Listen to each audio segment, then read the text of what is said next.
Shalom saudaraku semuanya. Hari ini kita akan kembali merenungkan firman Tuhan dan saya mengajak kita untuk merenungkan satu bagian di dalam Mazmur 107.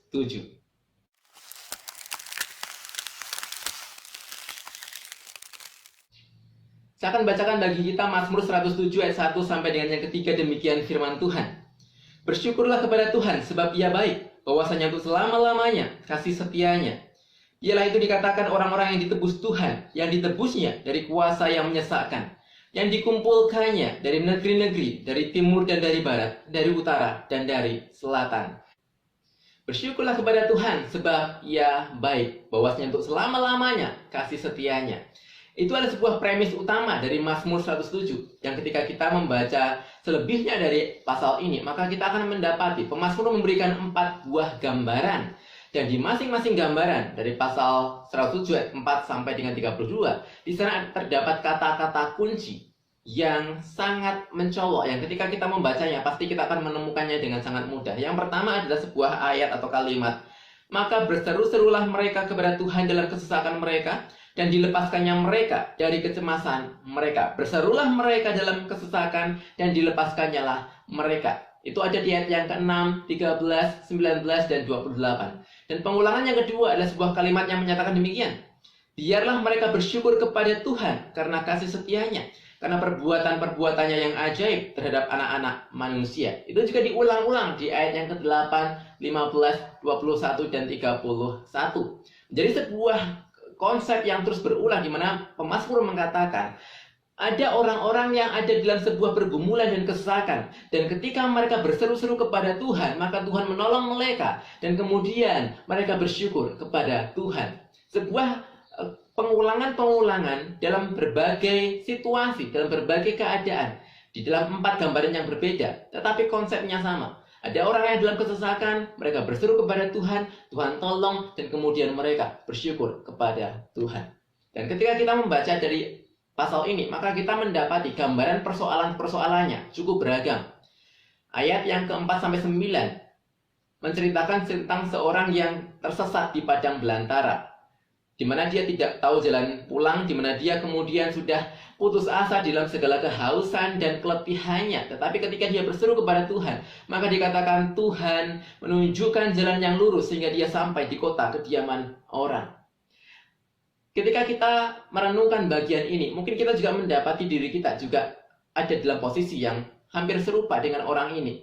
Kita tersesat di dunia ini. Kita tidak tahu jalan kemana kita harus melangkah. Kita sedang mencari jati diri kita. Kita mencari nilai dan kepuasan di dalam diri kita. Namun kita menyadari bahwasanya ternyata dimanapun kita mencarinya, tetap ada sebuah kekosongan jiwa yang tidak terpuaskan. Tidak terpuaskan oleh popularitas yang kita berusaha untuk capai. Tidak terpuaskan oleh materi. Tidak terpuaskan oleh kenyamanan hidup dan segala macamnya. Tetapi di sana Tuhan katakan, Tuhan menolong dia untuk mendapatkan kepuasan di dalam Tuhan. Ketika kita membaca ayat selanjutnya, ayat 10 sampai 16 dan juga 17 sampai 22, ada 2 buah gambaran di sini, namun menceritakan sebuah hal yang hampir mirip. Yaitu bagaimana orang berada dalam sebuah keterpurukan, kesakitan karena penghukuman Tuhan. Ayat 10-16 dikatakan dia terpuruk dalam kesakitan karena pemberontakannya kepada Tuhan. Dan kemudian ayat 17-22 dikatakan karena kesalahan-kesalahannya, karena dosa-dosanya sendiri. Jadi ada orang-orang yang memang dia bergumul, dia ada dalam sebuah kesulitan karena kesalahannya, karena kebebalannya, karena kedegilan hatinya yang memberontak kepada Tuhan, dan kemudian dia mendapati dirinya ada dalam sebuah kubangan lumpur yang menyengsarakan. Pun pada saat itu ketika orang itu berseru kepada Tuhan, Tuhan melepaskan dan membebaskan mereka.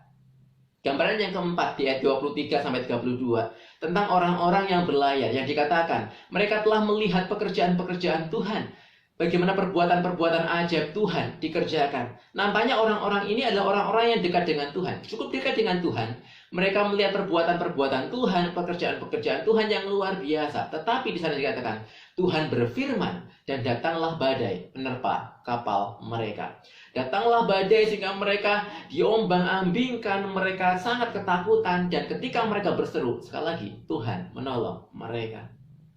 Mungkin inilah gambaran orang-orang yang berbeda dengan orang-orang di masa sebelumnya. Ketika dikatakan orang-orang ini orang-orang yang memberontak, orang-orang di gambaran yang terakhir tidak memberontak. Orang-orang ini dekat dengan Tuhan, tetapi Tuhan mengizinkan sebuah badai datang menerpa mereka supaya mereka tidak hanya melihat pekerjaan Tuhan, tetapi akhirnya mereka mengalami perbuatan-perbuatan ajaib dari Tuhan itu sendiri.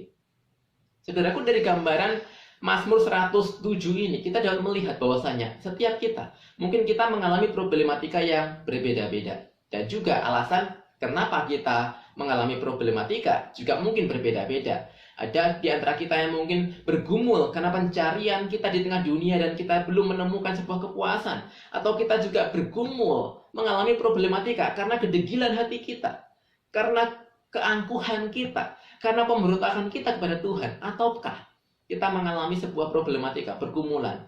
Ketika Tuhan izinkan kita untuk belajar lebih banyak lagi, melihat lebih banyak lagi, mengalami lebih banyak lagi kasih dan perbuatan ajaib dari Tuhan. Apapun yang kita alami, apapun kondisi kita, bagaimanapun kita bisa berada di titik itu, mari kita boleh meyakini satu hal, bahwasanya janji Tuhan tetap sama. Yaitu bahwasanya ketika kita berseru kepada Tuhan, maka Tuhan akan melepaskan dan membebaskan kita. Pertanyaannya bagi kita adalah seberapa sering kita berseru kepada Tuhan? Seberapa kita berseru kepada Tuhan ketika kita sedang dalam pergumulan? Ada orang-orang tertentu yang justru cenderung menjadi dingin dan jauh dari Tuhan. Tetapi saya katakan, ketika kita merasa sedang jauh dari Tuhan, maka ingatlah bahwasanya bukan Tuhan yang pergi menjauh. Ketika kita sedang merasa relasi kita jauh dari Tuhan, maka ingatlah bahwasanya Tuhan bukan pribadi yang menjauh dari kita. Dan yang kedua, ketika kita melihat bagian ini adalah bahwasanya kita melihat cara Tuhan melepaskan kita dari problematika itu juga beragam. Ketika kita mendengar kata kelepasan, perbuatan ajaib dari Tuhan, mungkin kita cenderung untuk berpikir ada mukjizat, ada pertolongan yang seketika mengubahkan kondisi kita. Itulah yang kita idam-idamkan, itulah yang kita rindukan. Tetapi ketika membaca bagian ini, ayat 19 dan 20, sangat menarik ketika dikatakan demikian.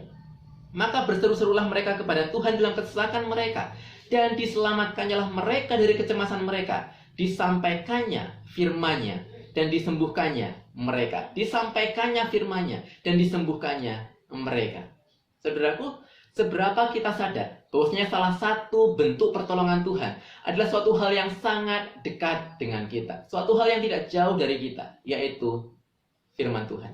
Ketika kita cemas, galau, berbeban berat, berduka cita, kita tidak tahu arah dan kita berseru, Tuhan tolong aku. Maka ketika kita mencari pertolongan Tuhan, seberapakah kita mencarinya di dalam firman Tuhan? Ketika kita ingin mendengar suara Tuhan menuntun kita, ketika kita ingin mendengar suara Tuhan memberikan kita jalan keluar, solusi dari pergumulan kita, apakah kita sudah membuka Alkitab kita terlebih dahulu? Banyak orang yang mencari sensasi pertolongan Tuhan, tetapi lupa bahwasanya Tuhan sudah memberikan yang paling esensi di tangan kita, di Alkitab kita. Dan mungkin kita bertanya-tanya, apakah firman ini masih menjadi sebuah firman yang berkuasa, yang relevan, yang mampu untuk menolong kita? Saudaraku, hal ini sudah dijamin oleh Tuhan sendiri. Ketika Sang Firman, pribadi kedua dari Allah Tritunggal itu sendiri, telah turun ke bumi, mati buat kita orang berdosa, supaya problematika terbesar kita, yaitu dosa dan maut, dikalahkan di atas kayu salib. Maka di saat itu pula, Dia menjamin kita bahwasanya Dia adalah Allah yang hidup, Allah yang setia, Allah yang perkataannya, Allah yang firman-Nya dapat kita andalkan dan dapat kita percayai. Soli Deo Gloria, kiranya Tuhan menolong setiap kita.